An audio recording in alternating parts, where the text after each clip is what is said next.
half of the city was underwater. The ecology of the place is now in ruins. Looked back at the counteroffensive and we saw that, it wasn't really moving very far. With Prigozhin, it's basically a dude throwing a party that nobody showed up. There's one golden rule for me.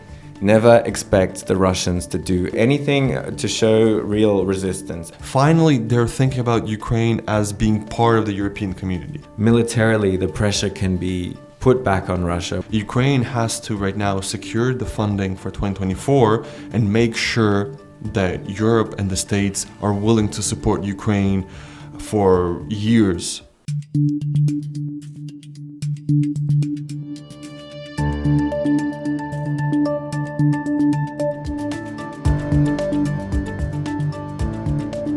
Hi everyone, and welcome to This Week in Ukraine, a show where the newsroom of the Kyiv Independent explains Ukraine's biggest events in just under 30 minutes.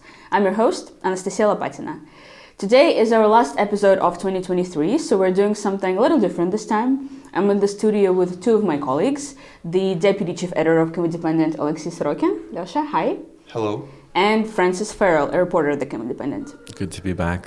So the three of us are bringing you a roundup of the key events that happened in 2023, as well as our take on what's to look for in 2024.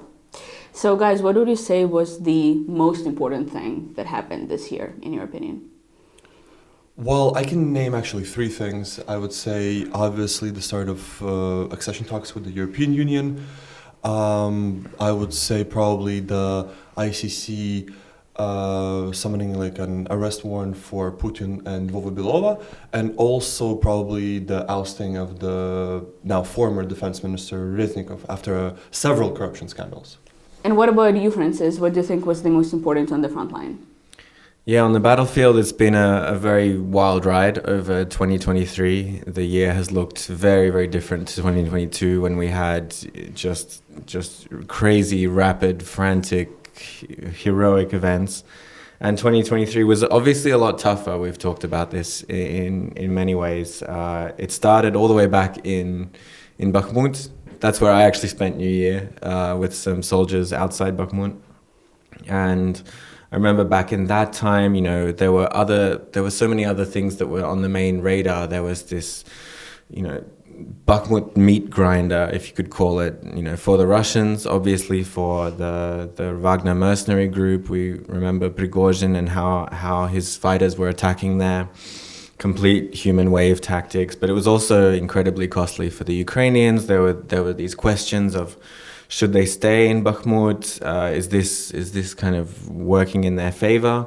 But at the time, we were all waiting. We were all expecting that, okay, this is where Ukraine grinds down the Russians, where the Russians run out of steam, and now everything was leading to, obviously, the counteroffensive.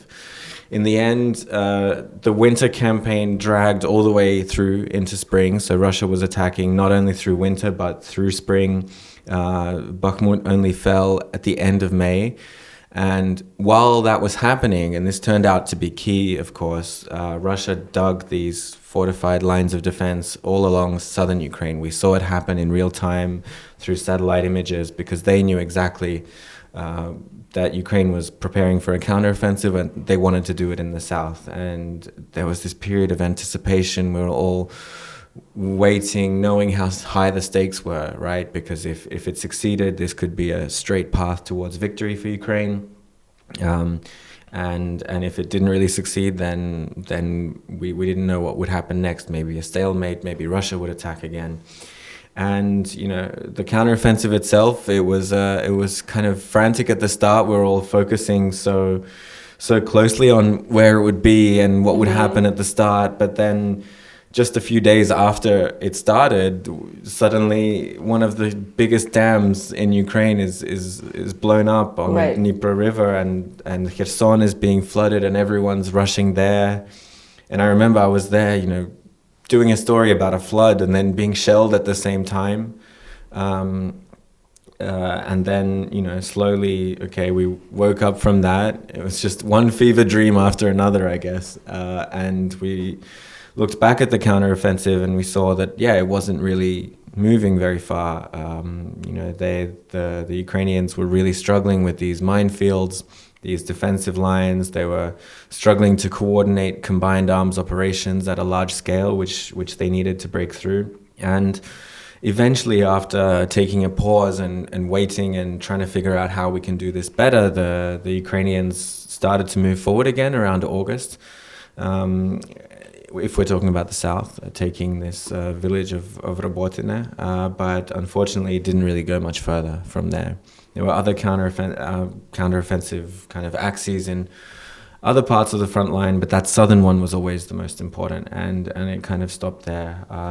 I was there, and it's a crazy story because it was always going to be so hard, and everything had to go right for Ukraine, but not everything went right. But at the same time, the fact that they even managed to do that, I know some of the guys there was for me incredible. But yeah, it stopped there, and now we're in a new phase. Of course, we've talked about this. Now Russia's on the attack, and they seem to have had plenty of energy and resources to once again throw their men, their tanks at Avdiivka this time and other parts of the front line in ways that almost seem similar to what we saw in Bakhmut. So in many ways, there's this kind of cyclical timeline, I guess, of the battlefield.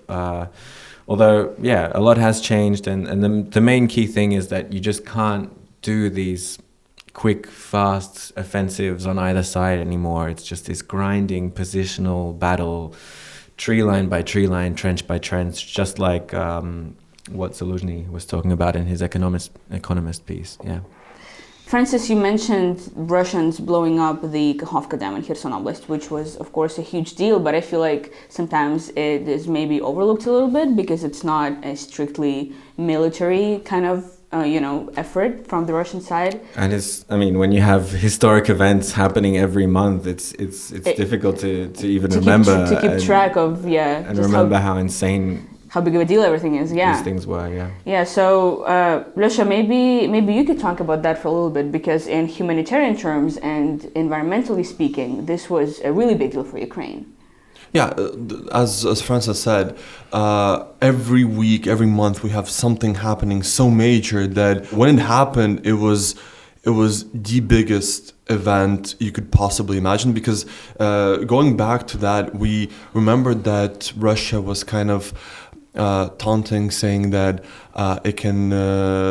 Ukraine is going to blow up the nuclear power plant, or Ukraine is going to blow up the dam. So you kind of knew that this might happen, but similar to probably the start of the full-scale invasion, a lot of people knew that this was going to happen, but a lot of people also didn't believe that it can get so evil, so messy, right? And when it happened, unfortunately, we saw that many people weren't prepared, right? So Kherson is actually a pretty big city. It's a regional capital. It's home to 300,000 people, and half of the city was underwater. There's a specific area in Kherson, which is an island, which was drowning, basically. We also have no idea, even now, how many people drowned on the other side of Dnipro River, where Russians are still stationed, because there's Oleksii, there's different villages, little cities that are still under Russian occupation. Yes, and basically what's happening there, that nobody counted the dead there.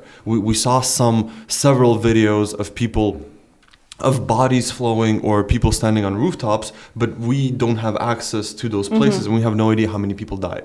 And obviously, the water went away, but the ecology of the place is now in ruins, right? Because, for example, southern Ukraine was where Ukraine had crop fields, it had everything, basically, right? And it will take years and maybe generations to restore that. We know we had a meeting with the Dutch trade minister.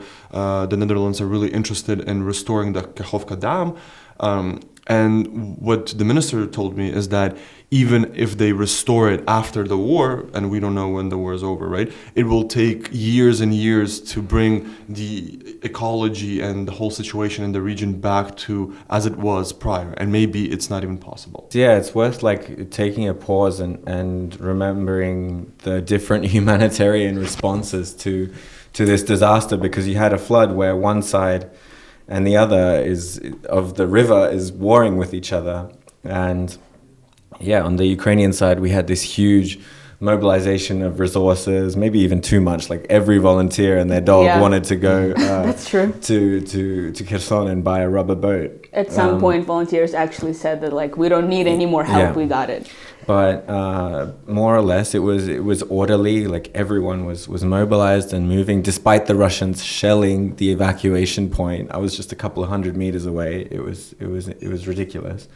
But yeah, on the occupied territory, we know that they basically did nothing. In many ways, you know, I think there was news about them stopping people from evacuating if closing they towns, didn't have Russian passports, closing down towns, and you had Ukrainian soldiers and special forces in boats evacuating people from the Russian side, or flying aid to people on their rooftops with drones. I mean, it's just in terms of historical precedent and just complete craziness, like not something we've ever seen before. And also on this topic is that we're now remembering how it went, but looking right now, it's one of the many really, really crazy events that happened during this year, right? Before the podcast, I remember that, for example, Putin and Vova Belova were on the wanted list of the International Criminal Court, and I had to remember, was it this year or last year or like 10 years ago? Because like, they commit so many war crimes. And so many things happen is that you don't remember that it was actually like half a year ago. So speaking of Vova Belova and Putin and the ICC, of course, the Kakhovka Dam explosion was a huge humanitarian disaster and a terrible war crime, but that's not why Putin was, issued an arrest warrant. So what happened there? Can you get into? Yeah, that was way prior, but basically they're wanted for another war crime is the abduction of Ukrainian children. Right now, according to Ukraine, there's around 20,000 Ukrainian children that were abducted from the occupied regions. Russia's pal Belarus is also taking part, but there's confirmed around 2,000 Ukrainian children being abducted and taken to Belarus. And it's important to mention that nobody really knows the real numbers, right? Yeah, so these are 20,000 kids that the Ukrainian government was able to identify, right? It's basically the number that Ukrainian government is telling everyone. It's unfortunately we can't prove that it's exactly 20,000. Everybody says that it's probably higher, but we don't have proof. Yeah, and so what's happening here is that the audacity of this is insane, and the way that this topic is underreported in the world is also insane, because basically what's happening is that Russian forces are abducting Ukrainian children and forcing them to become Russian. There's a whole system by which kids from occupied regions, especially orphans, are taken to Russia and then given to Russian families. Sometimes those kids have their names changed, their date of birth changed, for Ukraine not to be able to identify those kids and return them. Even newborns and infants who are not even going to remember what happened. Yes, and what's happening now is as long as this war is ongoing, kids that were abducted and they were like 4 years, 5 years, even 10 years, by the time the war ends, they're going to have a completely different mindset because of Russian propaganda, because how much resources Russia is putting into changing the reality of those kids. Mm-hmm. To transition away from one of the most tragic parts of this war, the abduction of children, to something more of just like Russian domestic craziness, the mutiny of Yevgeny Prigozhin. Are we calling it mutiny, a failed coup? Whatever you guys prefer. I like March of Justice. And I like that it failed in Russia, as always. Let's talk about that. How big of a deal was that, do you think?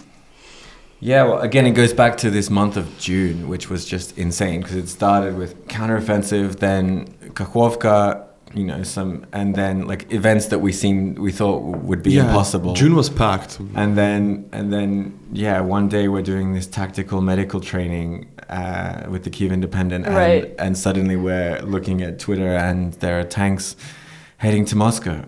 And they're not Ukrainian tanks, which is important. So again, it was just another surreal thing. I think we would all agree that it was disappointing in the end, that it ended in less than 24 hours. I remember I almost finished my piece about it, and then he stopped. He turned around. But I think for me, looking at Russia as a whole and how Russia has been over 2023, unfortunately, what we see is a pretty stable regime. It's always hard to see like what's really going on under the surface and whether something could snap just like that. But it always is worth remembering that Putin has had 23 years to build the most secure, stable, power vertical regime possible in Russia. It was kind of coup-proof and protest-proof, revolution-proof, and in a way, Prigozhin showed the weakness of that, but I still think he was a kind of exception. He was just this strange dude who was just given too many resources and too much power, and the ability to prove himself on the battlefield with not just some random organ of the Russian security services, but with his own truly loyal, truly professional and effective private army. So do you think it had any effect long term? Like back in June, there were all of these hopeful, semi-joking, memes about how this is going to be the thing that that highlights that the Putin's regime can be destroyed. But I feel like by now, when we're talking about Putin obviously being reelected very soon, that's in quotation marks, and him mobilizing even more people, potentially announcing full mobilization. It seems like Putin is doing pretty well for himself. He's after the mutiny. He's definitely stronger than ever. With Prigozhin, it's basically a dude throwing a party that nobody showed up because he obviously wanted the Russian mid-level officials or generals to kind of support him. Everybody was too scared. And what happened is that in the short term, he showed Putin's weakness. And in the long run, Putin actually benefited from them because he saw out everybody who was opposing him in any way possible, because Prigozhin wasn't a Russian liberal opposition guy. He was basically a guy who didn't like that Putin's war machine wasn't killing Ukrainians fast enough and effectively, right? I just want to add to that and make one point about Russia, which I think has been proven right throughout this war, Prigozhin being an exception.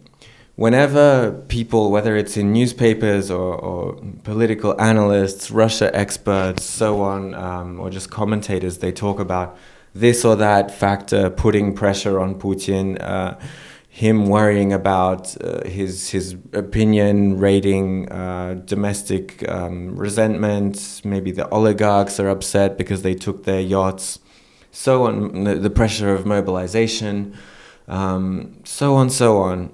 But at the end of the day, there's one golden rule for me. Never expect the Russians to do anything.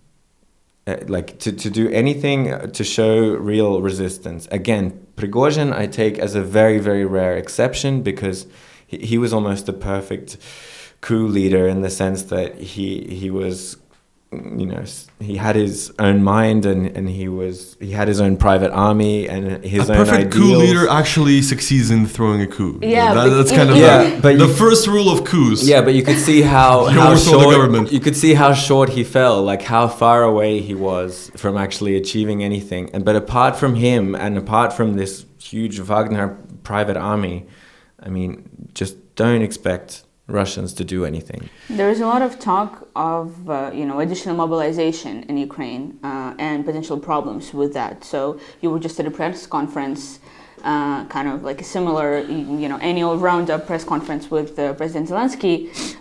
What are some of the latest news that we're hearing in terms of mobilization in the future?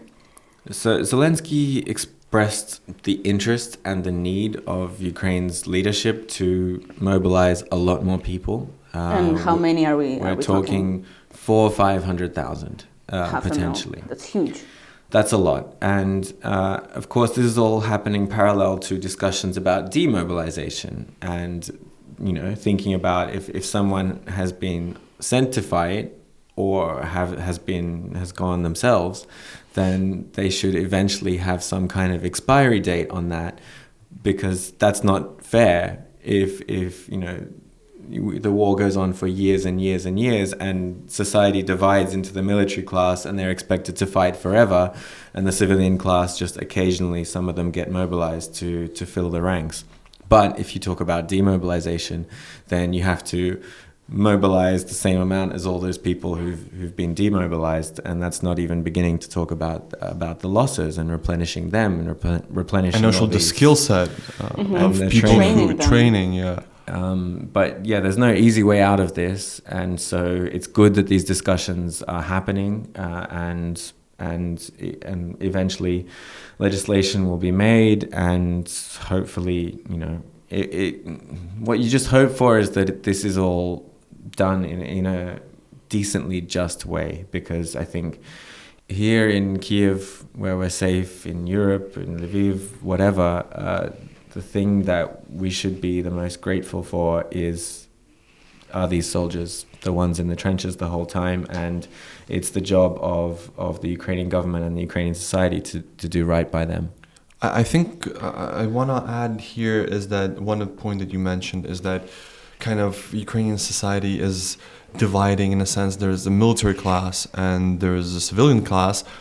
The full-scale war is going on for almost 2 years now, and every month we see the division being like more and more, right?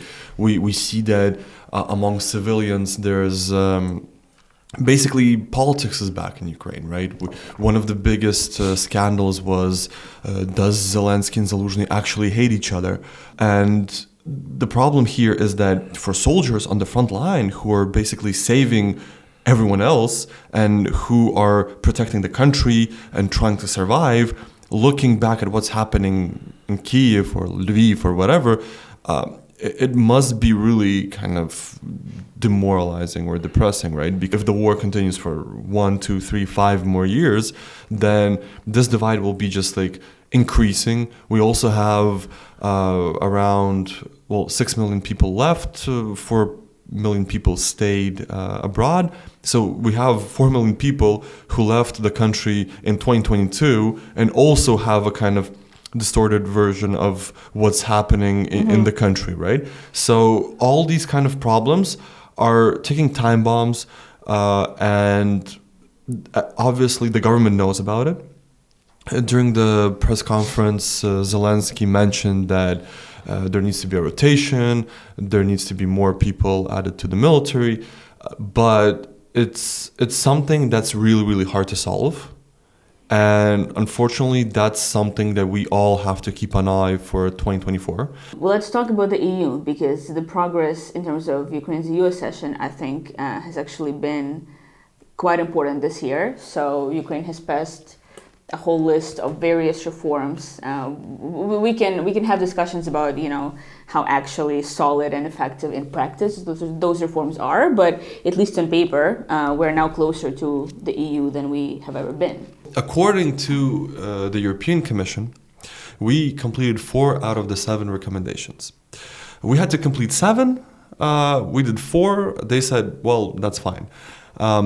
What happened is that finally Europe is thinking about Ukraine as being part of Europe, as okay, maybe Ukraine needs to, fix some laws, to implement some reforms, but we had an interview with Charles Michel, we had talks with different European officials. Finally, they're thinking about Ukraine as being part of the European community. This wasn't the case before 2022, right? So even if Ukraine is lagging in some parts, European officials will still try to bring Ukraine closer, right? Well, except one dude from Hungary.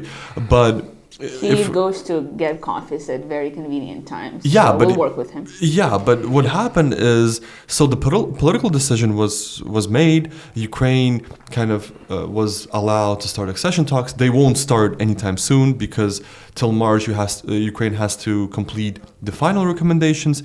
The European Union has to assess them and then vote for opening accession chapters. There's 35. Each chapter is like 1,000 different laws and documents and everything, and that's for like 10 years now. Croatia, the last country that joined the European Union, it took them 10 years to complete the 33 out of 35 chapters. So it's a long ride, but we see that the political decision is made. So it's really good for Ukraine that Ukraine is actually part of Europe, but when it comes to actual support to finances, to everything, Orban didn't go get coffee when the 50 billion aid package was made, right? He came back, unfortunately. Yeah, he came back. And here we see that despite all the talk, unfortunately, going forward, it's going to be hard to maintain the actual support, right? There were talks about in different countries that some European countries are cutting support for Ukrainian refugees. There's problems with passing military aid. There's problems in the European Union to ramp up production. For example, Europe promised 1 million shells to March, right, of 2024, like in a year to produce 1 million shells. They produced around 400,000, so like way below the promised quantity. And here we see that Europe is still really slow. It's not ready to support Ukraine without the United States. And also that some public opinion in some countries is changing. Not all of them, obviously, but in some countries. And because the European Union is such a large bureaucracy, this will kind of endanger some support that Ukraine can get. Obviously, most countries and most large countries are still supportive of Ukraine, and they will be supportive of Ukraine. And here I want to do actually a shout out to Germany, which is bashed on every corner that it's not doing enough. But Germany is the second largest supporter of Ukraine in terms of military, financial aid, and everything, basically. They've changed their attitude a lot since the beginning. Yeah, and Scholz was the one who kicked Orban out of the room, apparently. So, according sources of the Politico. And we see that there's going to be still a lot of problems, but at least the first step, the political step was made. So it looks like 2024 is going to be hugely important for Ukraine, not only militarily speaking, because we have now moved to this defensive new phase of the war that's also going to be really costly and difficult, but also politically speaking, the aid is on the line in many places, especially in the US. Again, at the press conference, Zelensky said that, it's going to be a big problem if Trump is elected, for example. So what are you guys predicting, as much as we can predict here? What are you looking forward to in 2024? On the battlefield, I think the dynamic on the battlefield, I always think there are three big categories of factors that affect what happens on the battlefield, like whether Ukraine is more successful or Russia is more successful depends on these three things. The first one is obviously Western aid, whether that funding is passed, whether Ukraine gets a proper flow of ammunition. B is the internal Ukrainian competence of the political and military leadership. And C is how the Russians fight. Of course, you can't forget the other side.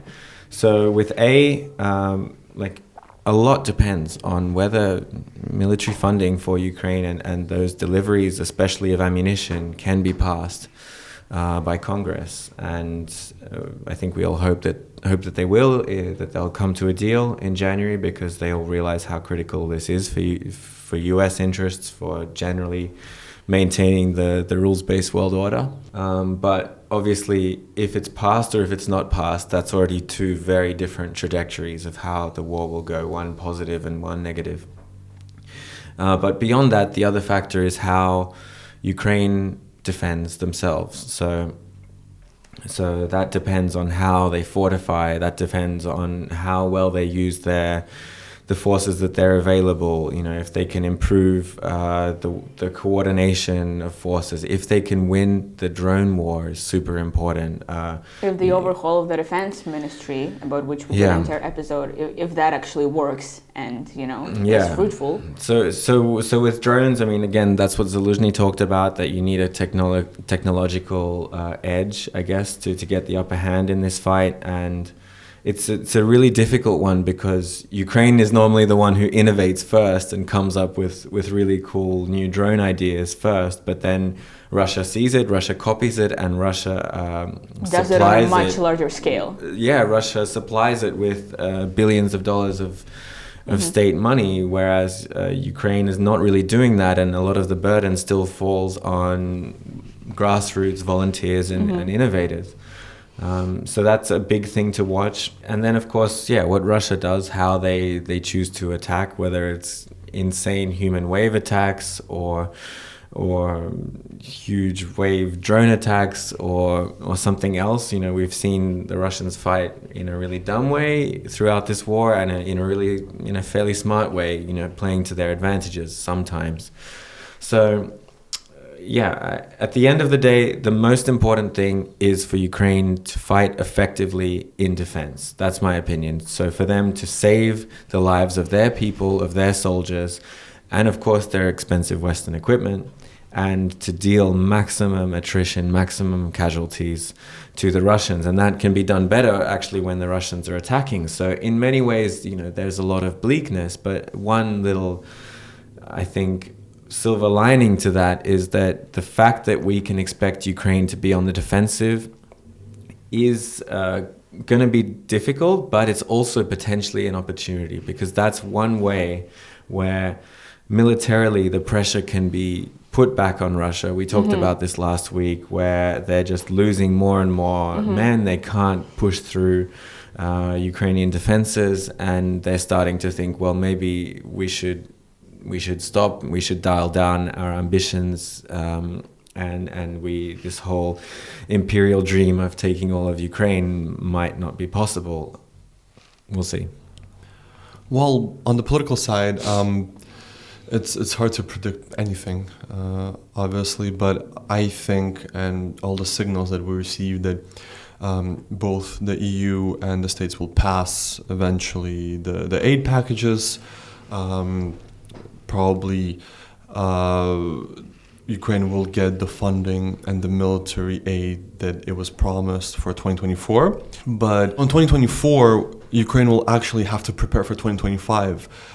It's weird to look that far ahead, but in 2025, we can unfortunately see a completely different ball game in terms of who's president in the States, who's leading the European Parliament, and so on, right? There's a lot of really crucial elections, and Ukraine has to right now secure the funding for 2024 and make sure that Europe and the States are willing to support Ukraine for years, because this war is looking like a really, really long conflict.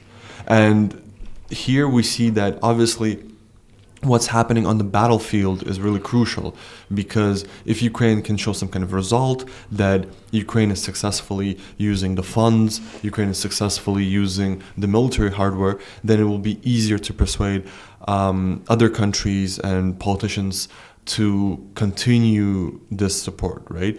And this is the problem here, that Ukrainian officials are now working to secure a plan for years to come. And this is something that's we're not talking aloud, but that the change in perception is crucial. Before the counteroffensive, everybody thought that, okay, maybe it's not going to end this year, but in 2024, for sure will end. Budanov went and said Russia has resources to fight till the end of 2024 or early 2025.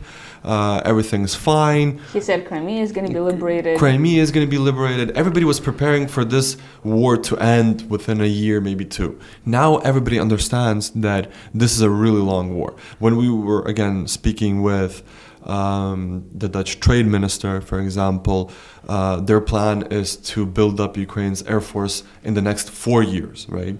And they're talking about the support they can do in the next 4 years. That's the plan. We have several countries, around 10, that now have budget plans for 3-4 years to support Ukraine. And we need, obviously, not only the Dutch or Latvia to do that, but we need the European Union and especially the United States to commit to supporting Ukraine for years now. And unfortunately, Ukraine right now is becoming a bargaining chip in U.S. domestic politics. And we had an interview with Dmytro Kuleba, the foreign minister of Ukraine, who said it was actually a good thing that they're still talking about Ukraine, because that way Ukraine is always on the table here.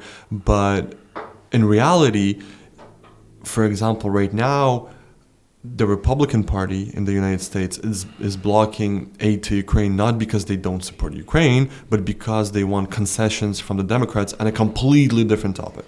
And if the border, right? And if this continues to happen in the US and then in Europe, again, dealing with migrants or economy issues or gas prices or whatever, then we're going to be in really, really big trouble, because then Ukraine, for them, will turn into a spectacle where they support the winners or support Ukraine only if something is happening here, and they don't if it's a long trench warfare.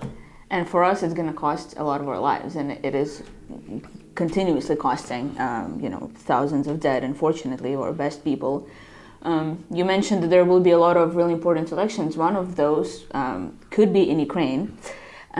We still don't know whether Ukraine is going to be holding elections. I see you guys are shaking your heads. We've voiced an opinion, and an informed one on this podcast many times, and in the Kyiv Independent articles, that us as journalists and also various analysts just don't think it's a good idea for a whole variety of reasons. I think it's worth saying to those who are still hesitant onto why we think that, because nothing is going to change if we hold elections, am I right? Like, the Zelensky is going to win a second term if we hold elections. So there is no talk right now about Zelensky, lacking political legitimacy or not really being the president of Ukraine fairly or anything like that. Like, in the Ukrainian society, that's not an issue. And if we were to hold elections, he is going to win. There is no real opposition. So I think it's just important to get that out there, because I think some people are still pressing for us to spend millions of dollars in wartime. I think on this process. The main people who are interested in holding elections in 2024 is people in the president's office and in the Ukrainian president's office. And that's one thing worth mentioning, is that domestic politics is back, and we're pretty sure that they're not going to hold elections in 2024, but they're still looking in the long run. There was this poll conducted that wasn't meant for public eye, but it was still leaked, where Zelensky and Zaluzhny are the two most popular people if they run, and which is very logical. And that there's actually little separating them in the second round if they have a runoff.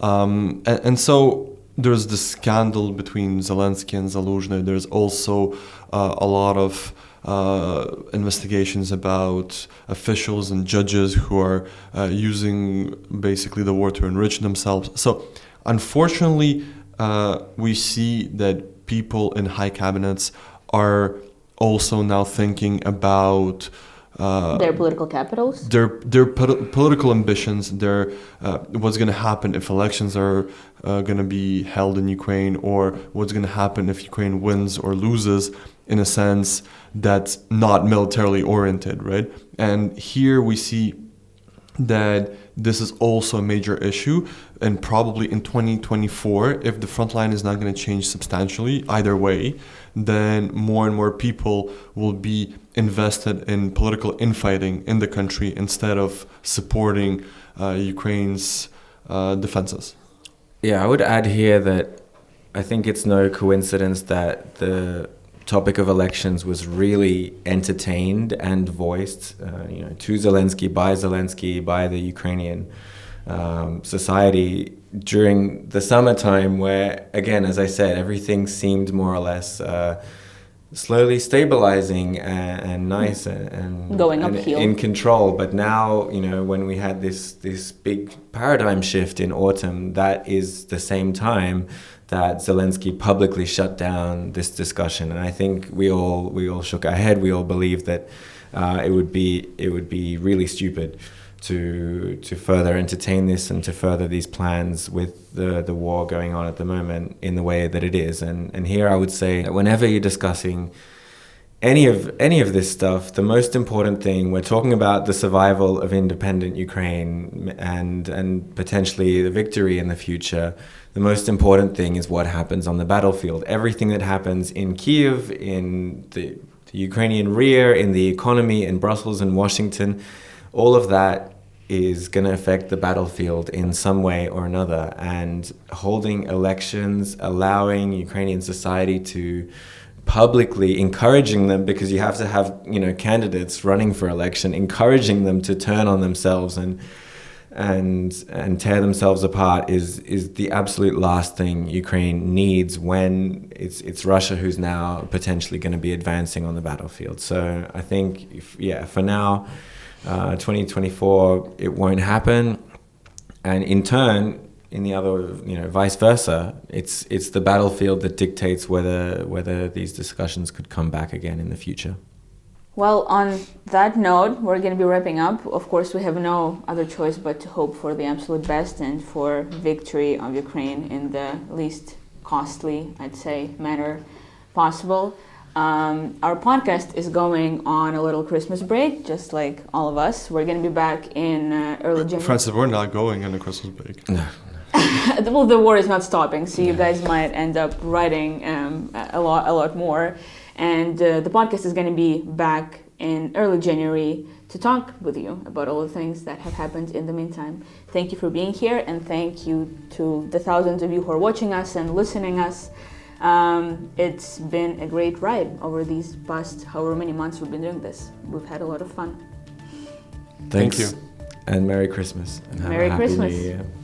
Slava Ukraini as well. Героям слава.